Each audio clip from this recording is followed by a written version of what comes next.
নমস্কাৰ বন্ধু বান্ধৱীসকল আপোনালোকে চাই আছে সাহিদ টেকনলজি ইউটিউব চেনেল প্ৰতিদিনৰ দৰে আজিও সন্ধিয়া বহুকেইটা গুৰুত্বপূৰ্ণ খবৰ এই ভিডিঅ'টোৰ মাধ্যমেৰে মই আপোনালোকলৈ লৈ আহিছোঁ তে ভিডিঅ'টো আপোনালোকে স্কিপ নকৰাকৈ সম্পূৰ্ণভাৱে চাব আৰু চেনেলটো যদি নতুনকৈ আহিছে তেনে চেনেলটো প্লিজ সাবস্ক্ৰাইব কৰিব আৰু সাইডত থকা বেল আইকনটো প্ৰেছ কৰিব যাতে এনেকুৱা ধৰণৰ ভিডিঅ'সমূহৰ নটিফিকেশ্যন আপোনালোকে সকলোতকৈ সোনকালে পায় তে আহকচোন আজি এই ভিডিঅ'টো আৰম্ভ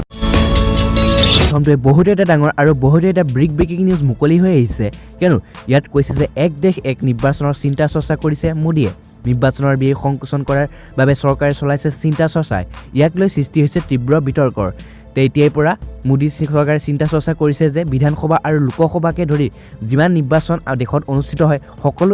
একেলগে অনুষ্ঠিত কৰাৰ ইতিমধ্যে চিন্তা চৰ্চা কৰিছে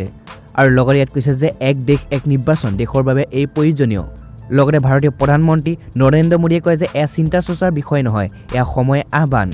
আৰু ইয়াত কৈছে যে এক দেশ এক নিৰ্বাচনৰ ওপৰত গুৰুত্ব প্ৰদান প্ৰধানমন্ত্ৰী নৰেন্দ্ৰ মোদীৰ আৰু লগতে ইয়াত কোৱা হৈছে যে দেশত ঘনাই ঘনাই নিৰ্বাচন অনুষ্ঠিত হৈয়ে থাকে আৰু নিৰ্বাচন অনুষ্ঠিত কৰাৰ বাবে ব্যয় হয় বৃহৎ পৰিমাণৰ ধন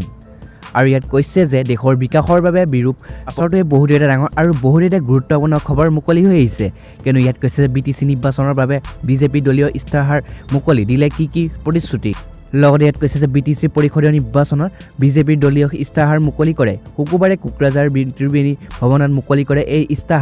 ইস্তাহাৰৰ মুকলি অনুষ্ঠানত উপস্থিত থাকে বিজেপিৰ ৰাজ্যিক সভাপতি ৰঞ্জিত দাস ৰাজ্যৰ বিত্ত স্বাস্থ্য তথা শিক্ষামন্ত্ৰী ডক্টৰ হিমন্ত বিশ্ব শৰ্মা ৰাষ্ট্ৰীয় সাধাৰণ সম্পাদক দিলীপ শইকীয়া বিশ্বজিৎ দৈমাৰী আৰু পৰ্যটন বিভাগৰ অধ্যক্ষ জয়ন্ত মল্ল বৰুৱা আৰু ইয়াত কৈছে যে বিজেপি নিৰ্বাচনী ইস্তাহাৰৰ BTC অঞ্চলৰ 50টা গুৰুত্বপূৰ্ণ বিষয়ক স্থান দিয়া হৈছে বুলি কয় মন্ত্ৰী ডক্টৰ হিমন্ত বিশ্ব শৰ্মাই এই নিৰ্বাচনী ইস্তাহাৰ মুকলি অনুষ্ঠানত মন্ত্ৰী ডক্টৰ হিমন্ত বিশ্ব শৰ্মাই কয় যে BTC নিৰ্বাচনৰ বিজেপিৰ চৰকাৰে আহিলে MGNগুৰ সংগঠিত দুৰ্নীতি তদন্ত কৰা হ'ব আত্মসহায়ক গোট সহায়ক লোকক প্ৰদান কৰা হ'ব 50,000 টকা BCC অঞ্চলৰ উন্নয়নৰ বাবে কেন্দ্ৰৰ পৰা অতিৰিক্ত ধনৰ ধাৰ্য কৰা হ'ব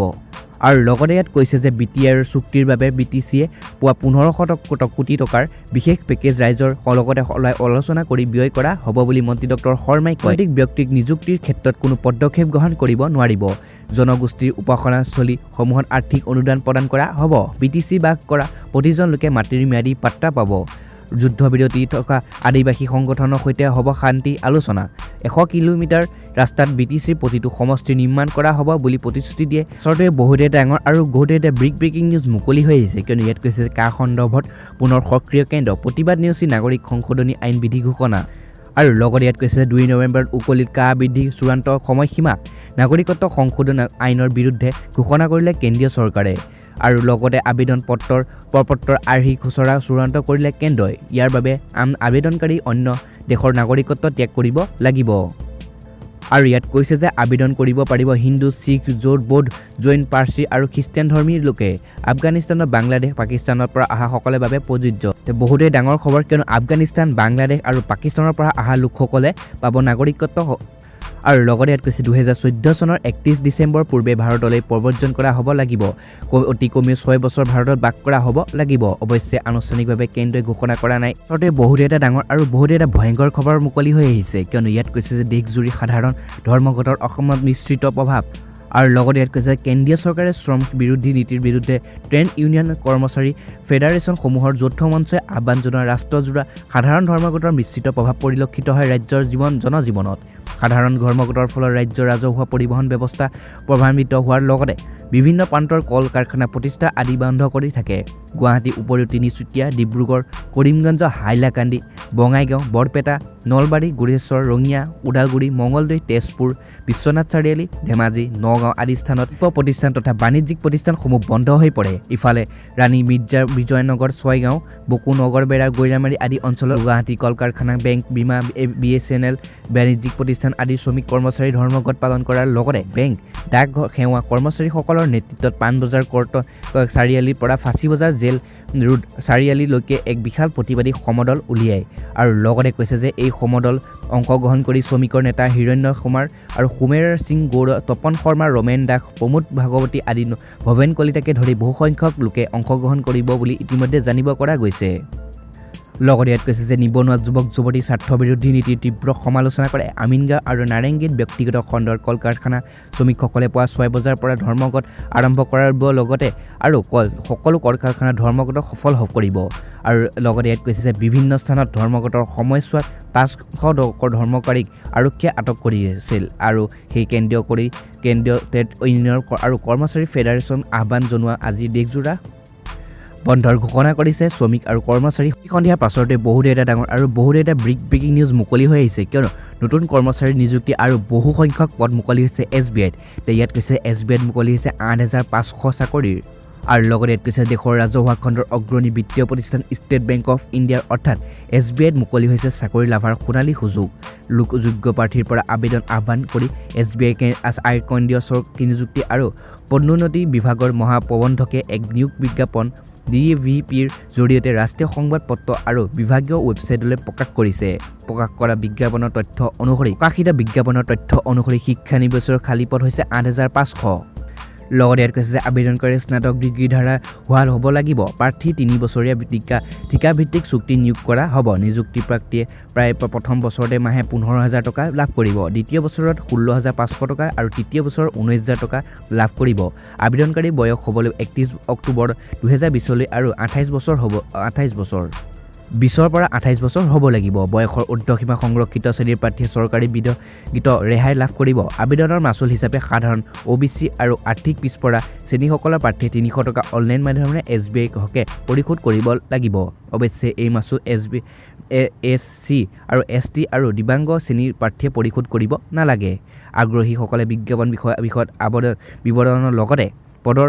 থাকিবলগীয়া অন্যান্য চৰ্তাৱলীকে ধৰি অনলাইন যোগে আবেদন দাখিল কৰিবলৈ দিছে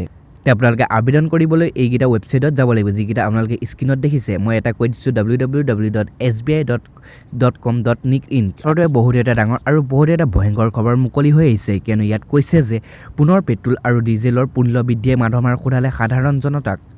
লগতে ইয়াত কৈছে যে তেলৰ বিপণন কোম্পানীবোৰ শুকুৰবাৰে দেশৰ 4খন মুখ্য চহৰত প্ৰতি লিটাৰ ডিজেলৰ মূল্য 22ৰ পৰা 24 পইচা আৰু পেট্ৰলৰ মূল্য 17ৰ পৰা 19 পইচা বৃদ্ধি কৰিছে একেৰাহে দ্বিতীয় দিনৰ বাবে বৃদ্ধি পাইছে পেট্ৰল আৰু ডিজেলৰ মূল্য আৰু ইয়াত কৈছে যে কৰোনা কালৰ সময়তে পেট্ৰল আৰু ডিজেলৰ মূল্য বৃদ্ধিৰ বাবে মানুহৰ এক বিপৰ্যয়ৰ সৃষ্টি হৈছে কম সময় আৰু লগতে কয় যে তেল বিপণন কোম্পানীৰ মতে দিল্লী আজি প্ৰতি লিটাৰ পেট্ৰলৰ মূল্য 19 পইচা আৰু ডিজেলৰ মূল্য 28 পইচা বৃদ্ধি পাইছে বৰ্তমান ৰাষ্ট্ৰীয় আৰু প্ৰতি লিটাৰত 81.89 টকালৈ বৃদ্ধি পাইছে আৰু প্ৰতি লিটাৰ ডিজেলত 71.86 টকালৈ বৃদ্ধি পাইছে ইফালে মুম্বাইৰ পেট্ৰল 83.58 টকা আৰু মুম্বাইত ডিজেল 58.38 টকালৈ বৃদ্ধি পাইছে বহুতো এটা ডাঙৰ আৰু বহুতো এটা ভয়ংকৰ খবৰ মুকলি হৈ আহিছে কিয়নো ইয়াত কৈছে যে আৰৱ সাগৰত ভাঙি পৰিল নৌবাহিনীৰ যুদ্ধ বিমান চালকক উদ্ধাৰ আৰু সন্ধানহীন হৈছে সহযোগী পাইলট ইয়াত কৈছে যে প্ৰশিক্ষণ চলি থকাৰ সময়তে সাগৰত ভাঙি পৰিল নৌবাহিনীৰ এক MiG-29 যুদ্ধ বিমান এই যুদ্ধ বিমানৰ পাছতে এগৰাকী বিমান চালকক উদ্ধাৰ কৰা হৈছে যদিও সহযোগী আনগৰাকী চালক সন্ধানহীন পোৱা নাই তেওঁ লগতে ইয়াত কৈছে যে শুকুৰবাৰে পুৱা নৌবাহিনীৰ তৰফৰ পৰা জানিবলৈ দিয়া মতে বৃহস্পতিবাৰে সন্ধিয়া প্ৰশিক্ষণ চলি থকাৰ সময়তে এখন MiG-29 যুদ্ধ বিমান আৰৱ সাগৰৰ ওপৰত ভাঙি পৰে আৰু লগতে কৈছে ইয়াৰ পাছতেই এগৰাকী বিমান চালকক উদ্ধাৰ কৰা হয় ভাঙি পৰা বিমান আৰু আৰৱ সাগৰৰ এই অঞ্চলত আনগৰাকী পাইলটৰ সন্ধান পোৱা নাই আৰু ইয়াত কৈছে সন্ধানহীন পাইলটগৰাকী বিচাৰি তালাচী চলাই থকা হৈছে নৌবাহিনীৰ তৰফৰ পৰা এই দুৰ্ঘটনা তদন্ত নিৰ্দেশ বহুতো এটা ডাঙৰ আৰু বহুতো এটা ভয়ংকৰ খবৰ মুকলি হৈ আহিছে কিয়নো ইয়াত কৈছে বেহাবাৰীত 30 লাখ টকাৰ কফ চিৰাপ সহ ধৃতচাৰী বহুতেই ভয়ংকৰ খবৰ কিয়নো গুৱাহাটী মহানগৰীৰ বেহাবাৰীৰ জু ৰোডৰ ওচৰৰ পৰা 30 লাখ টকাৰ কফ চিৰাপ আৰু লগতে 4গৰাকীক আটক কৰিছে ইয়াত কৈছে যে মহানগৰ বশিষ্ঠ থানাৰ অন্তৰ্গত বেহাবাৰী CIDৰ এটা দলে স্থানীয় আৰক্ষীৰ সহযোগত প্ৰায় 30 লাখ টকাৰ নিষিদ্ধ কফ চিৰাপ জব্দ কৰা উপৰিও 4জন সৰবৰাহকাৰীক গ্ৰেপ্তাৰ কৰে ধৃত সৰবৰাহকাৰীজনৰ হৈছে জয়ন্ত কুমাৰ ৰাজবংশী অনাথ বন্ধ ভট্টাচাৰ্য আৰু দেৱজ্যোতি দাস আৰু ৰজু কটছ বণিক আৰু লগতে কৈছে প্ৰাপ্ত বয়স খবৰ মতে ধৃত ড্ৰাগছ সৰবৰাহীকেইটাৰ বেহাবাৰীৰ এখন মিনি ট্ৰাকত দুপৰীয়া প্ৰায় 12:45 20 কাৰ্টন নিষিদ্ধ কফ চিৰাপ সৰবৰাহৰ বাবে প্ৰতিষ্ঠা চলাই আছিল গোপনে সূত্ৰকৈ কম খেদি বশিষ্ঠ আৰক্ষীৰ সহযোগত ট্ৰাকখন জব্দ কৰাৰ লগতে 4জন সৰবৰাহকাৰীক গ্ৰেপ্তাৰ কৰে CIDৰ দলটোৱে ট্ৰাকখনৰ পৰা মুঠ 3200টা বটল কফ এক্সট্ৰা চিৰাপ জব্দ কৰে আৰু ইপিনে ধৃত চিৰাদি সৰবৰাহকাৰী